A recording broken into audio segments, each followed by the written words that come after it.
to actually keep it short for once, which is very difficult for me.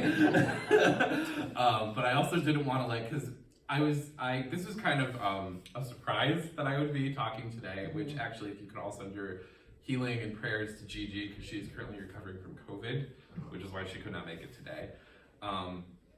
But I kind of tried to find something that would be we had our theme, which was going to be just the holiday of lights, because this time of the year, there's actually lots of different holidays. Tonight is going to be the first night of Hanukkah, and then it's Advent season with that, which goes into Christmas. There's also the winter solstice that's coming. There was a week or so ago, festival of St. Lucy, which has it's like a Germanic/Italian thing where people have the crowns of candles that they would wear and stuff like that. And we have the Christmas lights and the Hanukkah lights and the Kwanzaa lights, and there's everything that you could possibly have for lights. So we wanted to talk about just kind of how to incorporate this meaning of light into our lives. And so I found this. This is one of my favorite books. It's called Until Today, and it's a little every one of those once a day little devotional reading things. And it's written by I don't know if anyone knows her. She's very famous. It is Iyanla Vanzant.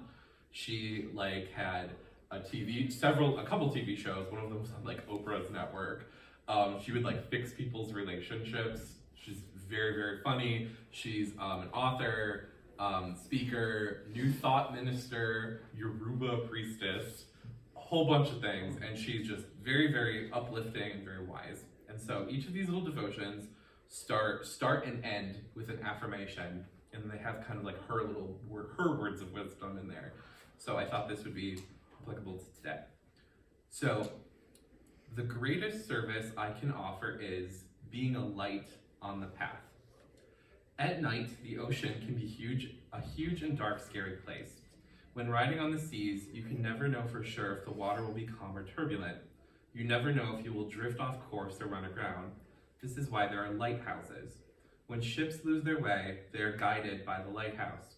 When there is trouble or danger at sea, you can seek refuge by the light of the lighthouse. In the midst of a storm, the lighthouse will always guide the ship safely to shore. Best of all, there's always someone in the lighthouse. Be a lighthouse. Let your life be a shining symbol for others. Let everything you do be in service to someone. Stand tall in the knowledge of who you are.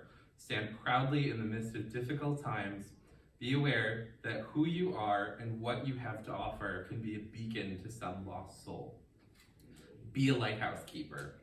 Be on the lookout for lost souls. Be alert to those who may be in need and have nowhere to go or no way to get there. Be a lighthouse to a child. Guide a child, protect a child. You don't have to say much. Just let the child know that you are there and should the need arise. Be a lighthouse to an elder, someone who has traveled the sea of life but now needs a little warmth and comfort. Perhaps a cup of tea or some interesting conversation.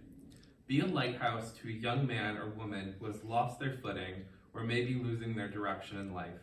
Remember, no matter what condition a windblown sailor reaches the lighthouse in, the keeper is always welcoming. The keeper always encourages. The keeper always has something on hand or knows what to do to get you up and sailing again. Until today, you may have been wondering how you could be of greater service to your family, your community, or your world. Just for today, be the keeper of a lighthouse. Today, I am devoted to shining the light of compassionate support and service on those who may be